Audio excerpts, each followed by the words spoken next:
এই জমিটাতে আমরা মরিচ, কলই শাক, পেঁয়াজ, ডাঁটা, লাল শাক আর অনেক ধরনের বীজ আমরা এতে ফালিয়েছি। কিন্তু এখন বীজগুলো যেহেতু অঙ্কুরোদ্গম হবে, কিন্তু তার সবচেয়ে বড় সমস্যা হচ্ছে গাছগুলোতে পানি দেওয়া দরকার। সো আমরা কি করছি, আজকে বীজ হইলে হবে, না হলে নাই, কিন্তু পানি দেবই। আর পানি দেওয়ার পরে অনেক বক আমাদের এখানে চলে আসছে এবং তারা কিন্তু পোকা খুঁজে। আপনারা দেখতে পাচ্ছেন বকগুলো কিন্তু অনেক পাখি পানি দেওয়ার পর গোসল করতে আসছে। তারপর বকগুলো এখানে পোকা খুঁজে শুধু। তো এই বকগুলো কিন্তু মাঝে মাঝে আমি উড়িয়ে দিই।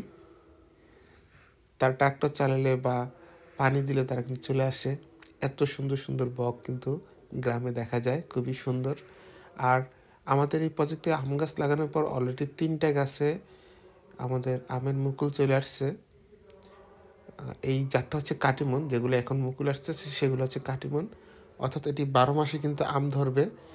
তো দেখা যাক, কারণ পানি দেওয়ার পরে আমের মুকুল আস্তে আস্তে বের হওয়া শুরু হবে।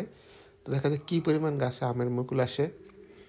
আর পানির পাইপটাতে এত ভারী, এটা দুজনের পক্ষে কোনোভাবেই টানা সম্ভব না। এই জন্য আমরা কী করছি, পাইপটা বিভিন্ন জায়গায় ছিদ্র করে দিয়েছি, যাতে করে পুরো জমিতে পানি অটোমেটিক পড়ে।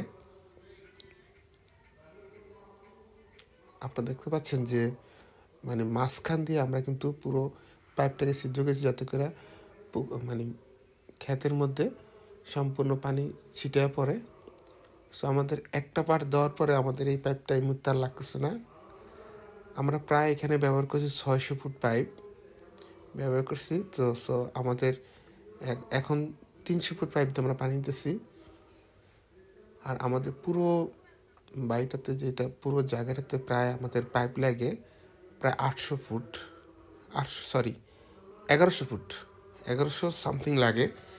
সো আমরা কি করব, এখন সামনে থেকে এগুলাতে পুরো জমিতে অটোমেটিক থেট পাইপ বসিয়ে দেবো, যাতে করে আর এত কষ্ট করে পানি দেওয়া না লাগে। আর পানির ফ্লোরটা কিন্তু সেই সুন্দর।